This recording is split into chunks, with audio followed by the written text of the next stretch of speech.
আমার ভেঙে পড়াগুলো ভয়াবহ। আমার তখন বিয়ে হয়, বিয়ের পর আমার ডিভোর্স হয়। আমি তখন সিভিয়ার ডিপ্রেশনের পেশেন্ট ছিলাম উইথ সুইসাইডাল টেন্ডেন্সি। আলটিমেটলি গিয়ে আমার ঠাঁই হয় রিহ্যাব সেন্টারে।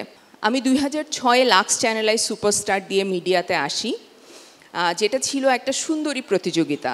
তো তখন আমাকে সবাই লাক্স সুন্দরী বলতো, অনেকে জোক করে সাবান সুন্দরী বলতো, এবং আমি কিছুটা এটাকে এনজয় করতাম, কারণ তখন সুন্দর হওয়াটা অনেক বেশি ইম্পর্টেন্ট ছিল, বয়স কম ছিল।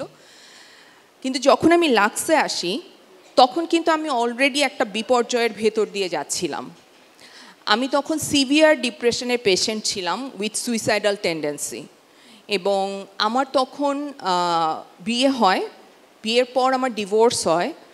ডিভোর্সের পর আমি আসলে এই ধাক্কাটা সামলাতে পারিনি, এবং ওই সময়টা আমি একটা অ্যাবিউসিভ বিয়ের মধ্যে ছিলাম। সো ওই জায়গা থেকে আমি আসলে বের হতে পারছিলাম না বলে আলটিমেটলি গিয়ে আমার ঠাঁই হয় রিহ্যাব সেন্টারে, যেখানে আমাকে আসলে চিকিৎসা নিতে হয় মানসিক আমার যে সমস্যাগুলো হচ্ছে সেই জন্য। এবং তারপর আমি লাক্সে আসি কিন্তু, এবং লাক্স আমাকে একটা নতুন জীবন দেয়, নতুনভাবে আমাকে বাঁচতে শেখায়, এবং আমি আবার নতুন করে নিজেকে জীবনটাকে শুরু করি।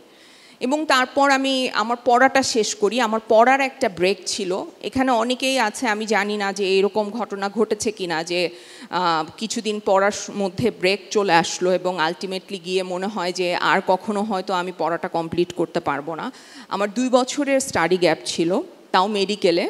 সো আমার জন্য এটা অনেক ডিফিকাল্ট ছিল যে আবার যে ভর্তি হব এবং আবার পড়াটা শুরু করব। আমি সেই পড়াটা আবার শুরু করি, এবং আমি কিন্তু বিডিএস কমপ্লিট করেছি। আমি বিএমডিসিতে রেজিস্টার্ড ডাক্তার। আমি প্র্যাকটিস করিনি কখনো, কিন্তু আমার পড়াটা আমি কমপ্লিট করেছি। ওই বয়সে আমার এইটুকু বোধ ছিল যে আমি পড়াটা শেষ করব। আমি হয়তো এই মিডিয়ার কাজগুলো আরও অনেক করতে পারবো, কিন্তু পড়াটা আমাকে শেষ করতে হবে। তো এই বোধগুলো হয়তো ছোট ছোট করে জমেই আজকে বাঁধন হতে পেরেছি আমি।